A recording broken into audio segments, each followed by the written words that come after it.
Anyone can steal a painting. Let's start the bidding at £5 million. All it takes is a bit of muscle.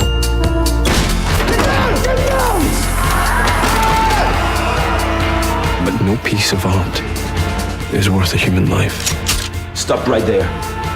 Danny, thank you for Rubik's Cubing my mind. Oh yeah, that's good. I'll use that. Yeah, that's fine. With Trance. I have to share with you, one of the most amusing things I read online about the movie was someone writing a comment about the trailer, and they said, "This looks like an incredibly generic movie." How wrong can you be? Well, that's what you do, is you use genre. You're very aware of that. It's like a mothership, and that gets you into the mainstream. But actually what you're doing is you're redecorating, redesigning the mothership inside, you know, so that once people get on board, it's kind of not quite what it seems. So I'd like you to close your eyes and imagine you're in an elevator. A wide elevator with velvet walls and thick carpets. And as the doors close, your eyelids become heavier. And as your eyes become heavier, and the elevator begins to go down, you realize that this is the elevator of relaxation. And now you're on the 3rd floor, going down, and you could get out, but you want to go on, deeper. This is about memories, but this is about the darker side of memories. And she says, at one point she says, to be who you are, you have to remember who you are. And we are a series of memories kind of chained together, but it's very fragile. And it can be interfered with and changed. And it wreaks havoc and devastation in this story once that begins to emerge. So that was fascinating to do that. Do you see the bedside table? Yes. Open the drawer. No, the lower one. Is there a gun? Yes. Do you think you can use it? I don't know. I've never used one before. Do you want me to call the police? No.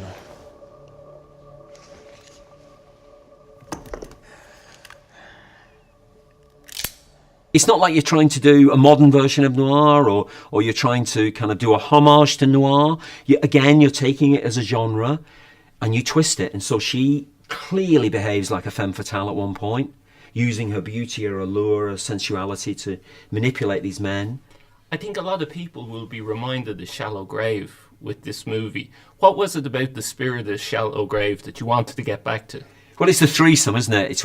It's quite rare to get a story where you can have 3 characters and you don't know who to trust. And there's the classic idea of Shallow Grave begins with this narrator taking you through it who turns out to be dead. So this time it's James McAvoy's narrator, and it's kind of like, again, should you go with him? He appears to be the guy to guide you, to take you through it. Then he's assaulted, and you feel sympathy for him, but it doesn't quite turn out in the way that you'd expect. Step back. Remember, do not be a hero. Put it down. No piece of art is worth a human life.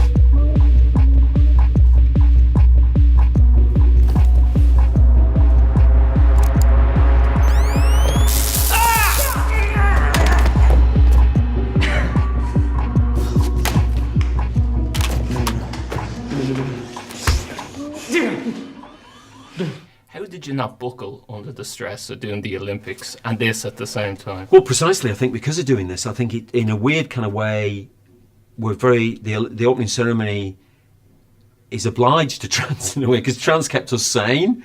It's that civic responsibility that would drive you mad, whereas you can go off at night time and make your irresponsible movie, your mad, bad, dangerous to know movie at the same time, and it helps you stay sane. So that's the way it works, I think. It's going to be 20 years next year since Shallow Grave. Is making a movie in Ireland on the bucket list, given your Irish roots? It should be, shouldn't it? It definitely should be. I mean, you could make this film you could have made this film in Dublin. It's not any city, any of the modern great cities in the world. You could make it. I'd have no hesitation if the right story came along. And I'm addicted to the Celtic voice anyway. You could tell that. McAvoy, Cillian Murphy, Ewan McGregor. I can't do without it, really. I blame Sean Connery originally, but it's obviously partly my heritage as well. Long may it continue.